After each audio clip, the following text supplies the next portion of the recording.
Have you ever pondered the nature of God? It's a question that has puzzled philosophers, theologians, and thinkers alike for millennia. This divine entity, this force that is said to have breathed life into existence itself, is an enigma that is beyond human comprehension. From the grandest galaxies to the tiniest microorganisms, the presence of God is said to be ubiquitous, yet his nature remains abstract and elusive. In a world filled with tangible, visible, and finite things, how can we begin to grasp the essence of an invisible, infinite, and omnipresent God? The Bible, in its profound wisdom, attempts to shed light on this enigma. In the book of Colossians, chapter 1, verses 15 to 17, we find a verse that paints a picture of God's nature, one that is both complex and awe-inspiring. Let's now delve deeper into understanding this profound verse. The verse begins by stating, "The Son is the image of the invisible God."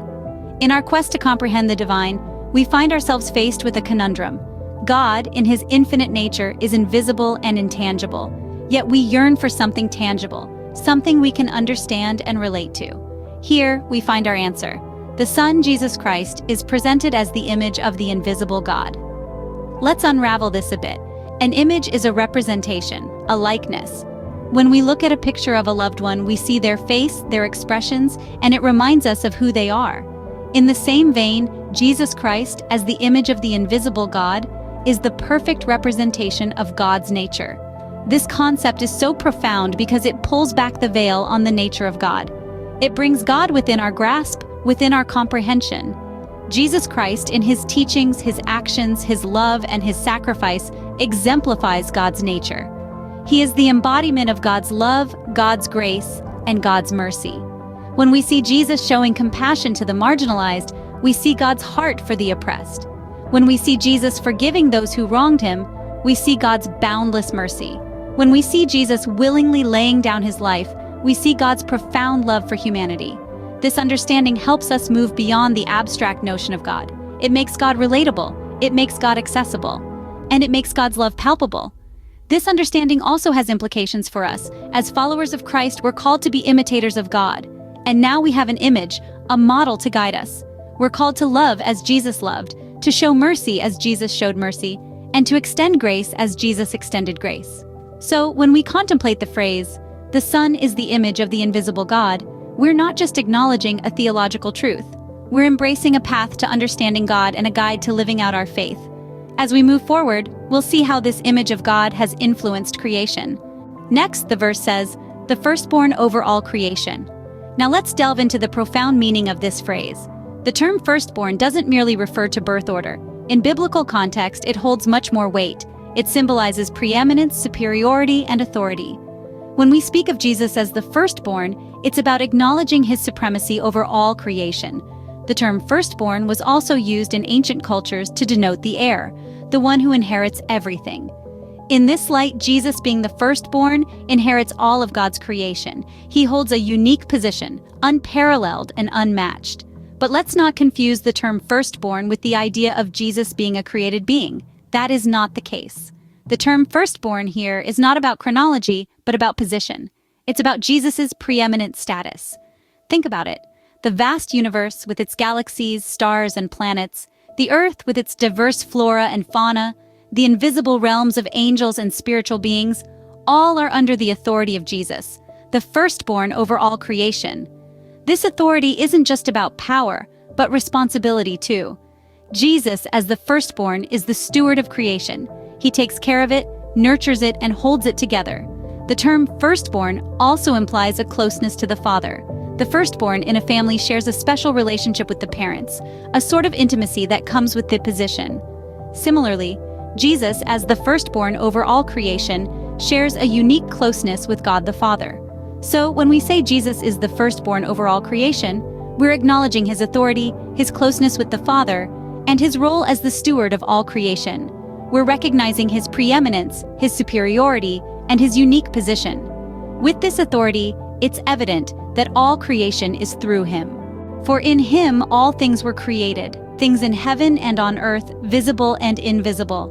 A profound statement, isn't it? It's like opening a door to a room filled with wonder, mystery, and awe.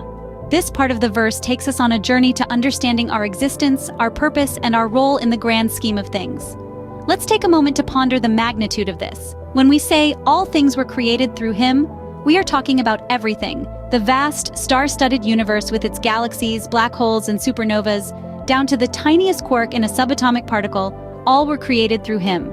The breathtaking landscapes, the intricate ecosystems, the countless species of plants and animals, and yes, even us, humans, with our complex emotions, thoughts, and dreams. All of these were brought into existence through him.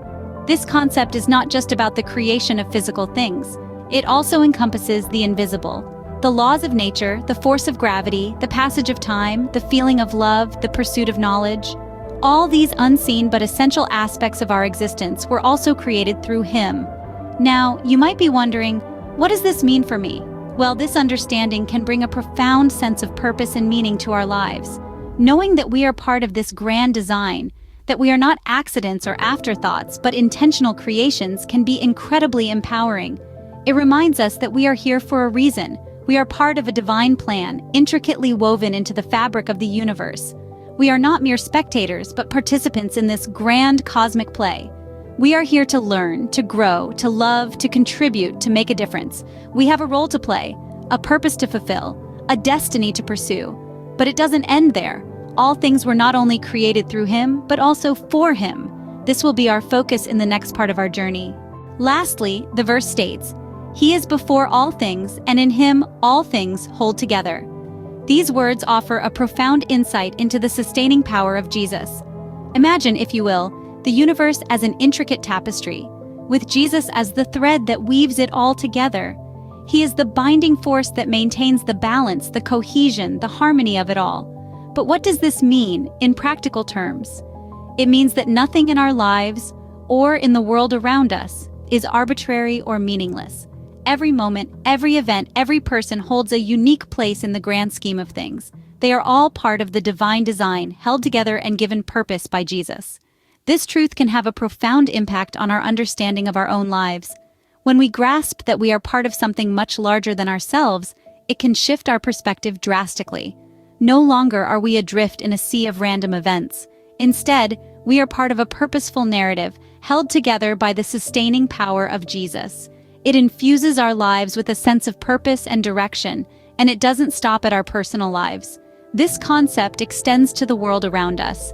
It provides a lens through which we can view the world, recognizing the divine design in everything from the smallest particle to the vast expanses of the universe. It reminds us that everything, from the season's cycle to the planet's orbits, is sustained and held together by Jesus. This realization can bring about a profound sense of peace. It reassures us that despite the chaos and uncertainty that often surrounds us, there is a divine order. There is a guiding hand that holds it all together, that ensures everything unfolds as it should. Now, knowing this, how does it change our perspective on life and our purpose? As we conclude our exploration of Colossians 1:15-17, let's reflect on the profound truths we've unearthed. We've seen the Son as the image of the invisible God, giving us a tangible representation of divine love and power.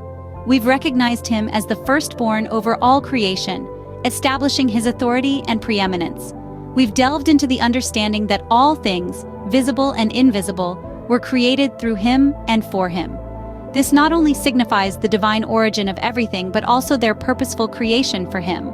Lastly, we've discovered that all things hold together in him, a truth that assures us of his constant presence and sustaining power in our lives. These truths from Colossians are not just theological concepts, but vital realities that can transform our perspectives and enrich our lives. We are a brand new channel. If these words resonate with you, please consider subscribing. Help us reach millions of people.